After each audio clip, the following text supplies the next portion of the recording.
Nearly 200 countries have signed on to a climate change agreement they hope will avert a global disaster. Each promised to slow carbon emissions towards a goal of preventing global temperatures from rising more than 2 degrees Celsius, or 3.6 degrees Fahrenheit, above pre-industrial temperature levels. These targets are non-binding, and there's no enforcement mechanism to punish those who don't keep their promise.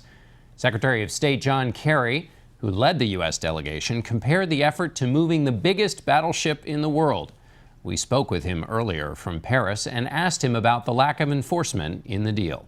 Well, it's possible that a country will slip, but to get an agreement with 186 nations signing on to a uniform system of required mandatory reporting by which they can be held to a standard, and also to be able to have a very ambitious goal and have the flexibility that we have in this agreement to be able to meet those standards is essential. And so I think it's a breakaway agreement which actually will change the paradigm by which countries are making judgments about this. The most important thing, John, that really happened today is that the business community of the entire world is receiving a message about countries now moving towards clean, alternative, renewable energy and trying to reduce their carbon footprint. That is going to spur massive investment, and it's technology. It's American ingenuity and creativity that is really going to solve this problem.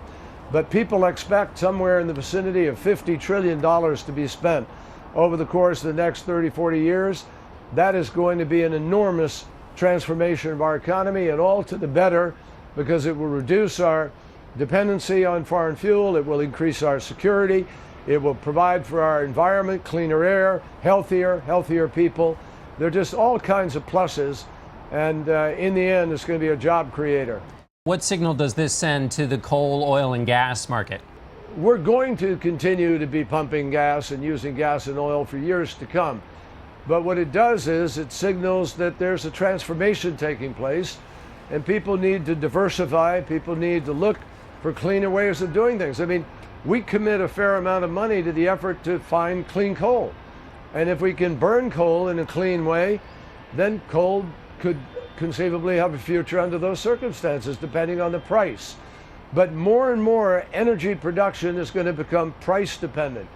The president sees this as a critical transformational issue for the American economy. It's also critical for us because you can already see in the United States the negative impacts of climate change. The president went up to Alaska this year and showed the world our glacier up in the Glacier National Park that's disappearing and will be altogether gone in a few years. That's happening around the world.